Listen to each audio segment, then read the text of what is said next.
जय श्री कृष्णा दोस्त। मेरे प्यारे दर्शकों, आप सभी का फिर से स्वागत है हमारे YouTube चैनल पर। आज हम इस वीडियो में बात करेंगे माता सती और माता पार्वती की जीवन कथा के बारे में। दोस्तों, वैसे तो सती और पार्वती दोनों ही भगवान शंकर की पत्नियां कहलाती है और यह कहा जाता है कि वह दोनों एक ही स्वरूप है, पर शास्त्रों में दोनों की कहानियां अलग अलग दर्शाई गई हैं।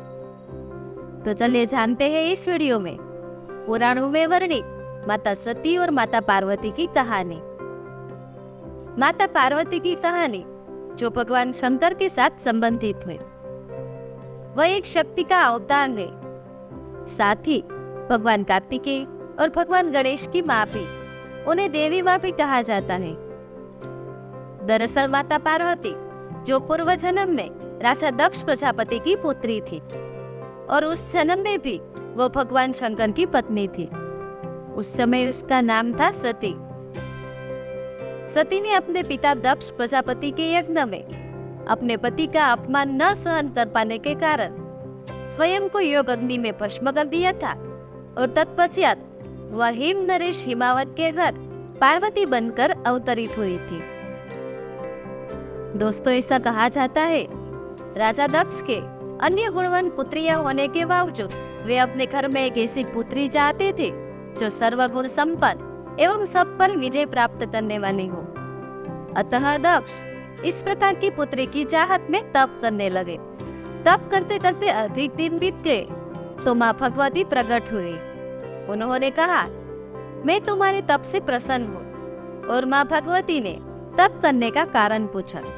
दक्ष ने तप करने का कारण बताया तो माँ बोली, मैं स्वयं पुत्री रूप में तुम्हारे यहाँ जन्म धारण करूंगी। मेरा नाम सती होगा और मैं सती के रूप में जन्म लेकर अपनी लीलाओं का विस्तार करूंगी। फलतः कुछ समय पश्चात भगवती आद्या ने सती रूप में दक्ष के वहां पर जन्म लिया। सती जो राजा दक्ष की सभी पुत्रियों में सबसे अलौकिक थी। माँ सती ने बाल्य अवस्था में ही कई ऐसे अलौकिक और आश्चर्यचकित करने वाले कार्य किए जिन्हें देखकर स्वयं दक्ष को भी आश्चर्य होता था। जब सती विवाह योग्य हुई तो दक्ष को उनके विवाह की चिंता होने लगी। उन्होंने ब्रह्मा जी से इस विषय में परामर्श भी किया। ब्रह्मा जी ने कहा, सती माँ आद्या का अवतार है। आद्या जो आदि शक्ति एवं शिव आदि पुरुष है। अतः आप सती का विवाह भगवान शंकर के साथ करें। दक्ष ने ब्रह्मा जी की बात मान ली और सती का विवाह भगवान शिव के साथ कर दिया। अब माँ सती कैलाश में जाकर भगवान शंकर के साथ रहने लगे। भगवान शंकर जो दक्ष के दामाद थे, किंतु किसी वजह से दक्ष के हृदय में भगवान शंकर के प्रति वैर और विरोध भाव पैदा हो गया। दरअसल हुआ था यूं कि एक बार देवलोक में ब्रह्मा ने धर्म के निरूपण के लिए एक सभा का आयोजन किया था। सभी बड़े बड़े देवता उस सभा में एकत्र हुए। भगवान शंकर भी उस सभा में बैठे थे। जब सभा मंडल में दक्ष का आगमन हुआ तो सभी देवता उठकर खड़े हो गए, परंतु भगवान शंकर खड़े नहीं हुए। उन्होंने दक्ष को प्रणाम भी नहीं किया। उस समय राजा दक्ष ने अपमान का अनुभव किया और केवल यही नहीं, उनके हृदय में भगवान शंकर के प्रति ईर्ष्या की आग जल उठी। वे उनसे बदला लेने के लिए समय और अवसर की प्रतीक्षा करने लगे। कुछ दिनों के बाद एक बार जब माता सती और भगवान शंकर कैलाश पर्वत पर बैठकर परस्पर वार्तालाप कर रहे थे, उसी समय आकाश मार्ग से कई विमान कनखल की ओर जाते हुए दिखाई पड़े। सती ने उन विमानों को देखकर भगवान शंकर से पूछा, प्रभु, ये सभी विमान किसके हैं और कहाँ पर जा रहे हैं? भगवान शंकर ने उत्तर दिया, आपके पिता ने विशाल यज्ञ का आयोजन किया है। यह समस्त देवी देवताओं का विमान उसी यज्ञ में सम्मिलित होने के लिए जा रहे हैं। यह सुनकर सती ने भगवान शंकर से पूछा, क्या मेरे पिता ने आपको यज्ञ में सम्मिलित होने के लिए नहीं बुलाया? भगवान शंकर ने उत्तर दिया, आपके पिता मुझसे वैर रखते हैं, फिर वे मुझे क्यों बुलाएंगे? इस पर सती भगवान शंकर से बोली, यज्ञ के इस अवसर पर मेरी सभी बहनें आएगी, उनसे मिले बहुत दिन हो गए। यदि आपकी अनुमति हो तो मैं भी अपने पिता के घर जाना चाहती हूँ। यज्ञ में सम्मिलित भी हो लूंगी और अपने बहनों से मिलने का मौका भी मिल जाएगा। भगवान शंकर ने सती से वहां जाने के लिए मना कर दिया और कहा, आपके पिता मुझसे वैर रखते हैं, हो सकता है वह आपका भी अपमान करे। बिना बुलाए किसी के घर जाना भी उचित नहीं होता। इस पर सती ने भगवान शंकर को कहा, क्या विवाहित लड़कियों को बिना बुलाए अपने पिता के घर नहीं जाना चाहिए? विवाह के बाद क्या लड़की अपने पति की हो जाती है? पिता के घर से उनका संबंध टूट जाता है? यह बोलकर सती पियर जाने की हट करती रहे और अपनी बात बार बार दोहराती रही। उनकी इच्छा को देखकर भगवान शंकर ने भी उसे अनुमति दे दी, लेकिन उनके साथ अपने एक गण को भेज दिया जिसका नाम वीरभद्र था। सती वीरभद्र के साथ अपने पिता के घर चले गए, लेकिन वहां पर किसी ने उसके साथ प्रेम पूर्वक वार्तालाप नहीं किया। राजा दक्ष ने उन्हें देखकर कहा, तुम यहाँ क्यों आए हो? अपनी बहने को तो देखो, किस प्रकार वह भांति भांति के अलंकारों और सुंदर वस्त्रों में सुसज्जित है, और तुम्हारे शरीर पर तो मात्र पांथा भर है। तुम्हारा पति जो शमशानवासी और भूतों का नायक है, वह तुम्हें पहना भी क्या सकता है? दक्ष के इस कथन से सती के हृदय में पश्चाताप का सागर उमड़ पड़ा। वे सोचने लगी, उन्हें यहाँ आकर अच्छा नहीं किया। उन्हें लगा भगवान शंकर ठीक ही कह रहे थे, बिना बुलाए पिता के घर नहीं जाना चाहिए। पर अब हो भी क्या सकता है, अब तो वो आ गई है।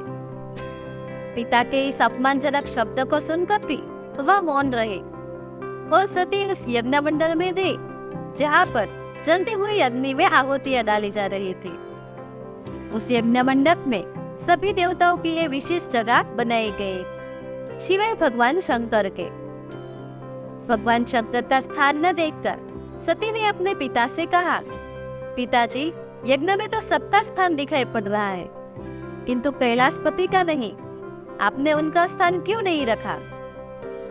उस समय दक्ष ने गर्व से उत्तर दिया, मैं तुम्हारे पति शंकर को देवता नहीं समझता। वह तो भूतों का स्वामी, नग्न रहने वाला और हड्डियों की माला धारण करता है। वह देवताओं की पंक्ति में बैठने योग्य नहीं है, उसे कौन स्थान देगा भला? उस समय सती के नेत्र लाल हो उठे, उनका मुखमंडल भी प्रलय के सूर्य की भांति तेज दीप्त हो गया। वह क्रोधित हो उठी। उन्होंने पीड़ा से तिल मिलाते हुए कहा, अरे, मैं इन शब्दों को कैसे सुन रही हूँ? मुझे धिक्कार है। देवताओं, आपको भी धिक्कार है। तुम भी कैलाशपति के इन शब्दों को कैसे सुन रहे हो? जो मंगल के प्रतीक है, जो क्षण भर में पूरी सृष्टि का नष्ट करने की शक्ति रखते हैं, वही मेरे स्वामी हैं। हर नारी के लिए उसका पति ही स्वर्ग होता है। जो नारी अपने पति के अपमान शब्द को सुनती है, उसे नरक में जाना पड़ता है। अब सारी पृथ्वी सुनो, आकाश सुनो, देवताओं आप भी सुनो। मेरे पिता ने मेरे स्वामी का अपमान किया है।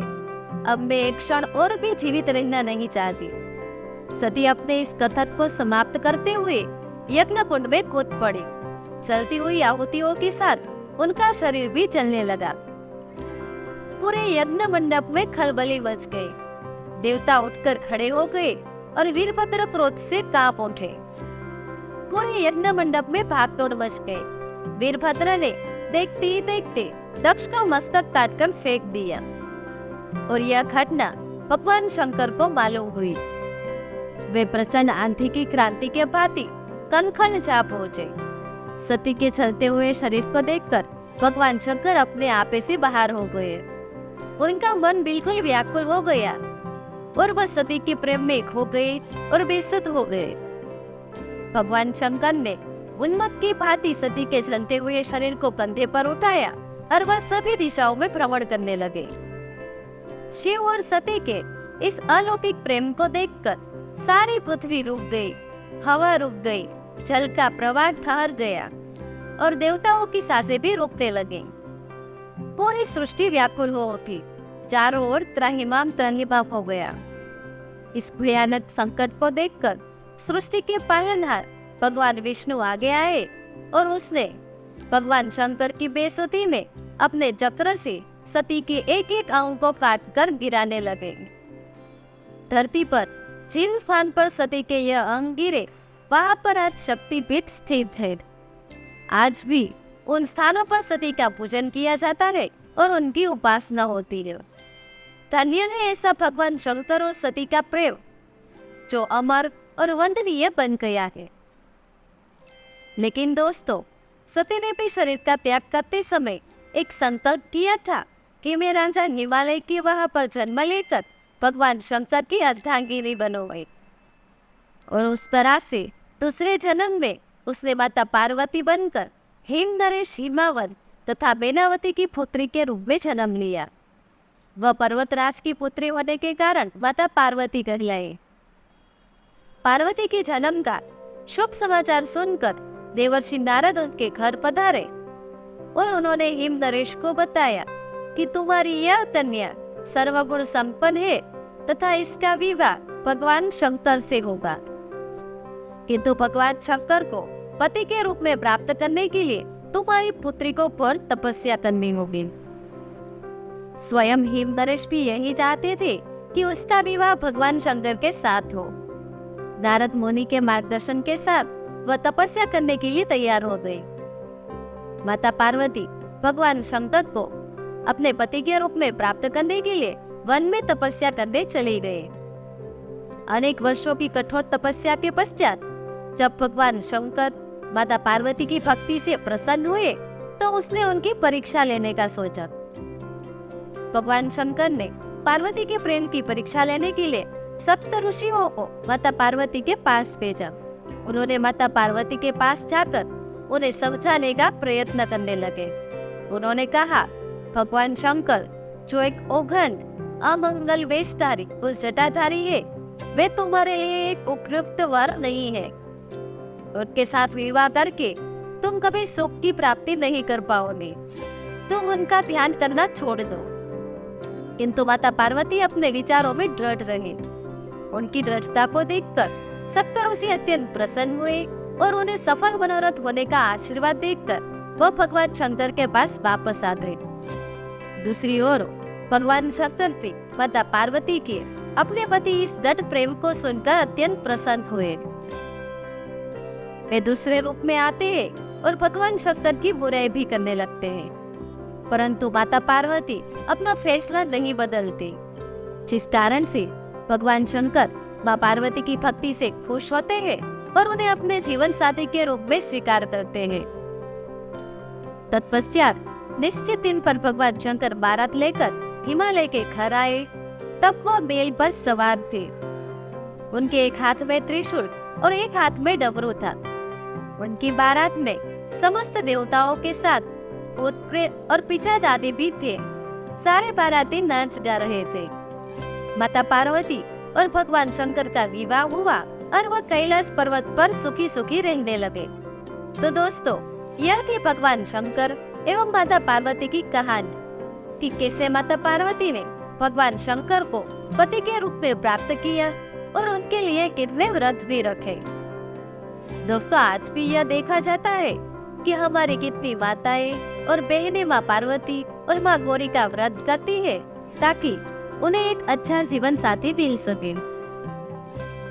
तो दोस्तों, माँ सती और पार्वती से जुड़ा यह वीडियो आपको कैसा लगा कमेंट में जरूर बताएं। दोस्तों, उम्मीद करते हैं आप सभी को हमारा ये वीडियो पसंद आया होगा। वीडियो पसंद आया हो तो वीडियो को लाइक और शेयर करना मत भूलिएगा। ऐसे ही वीडियो देखने के लिए आप हमारी चैनल पौराणिक कथा को सब्सक्राइब जरूर कीजिए और देखते रहिए, जानते रहिए। धन्यवाद। जय हिंद, जय भारत।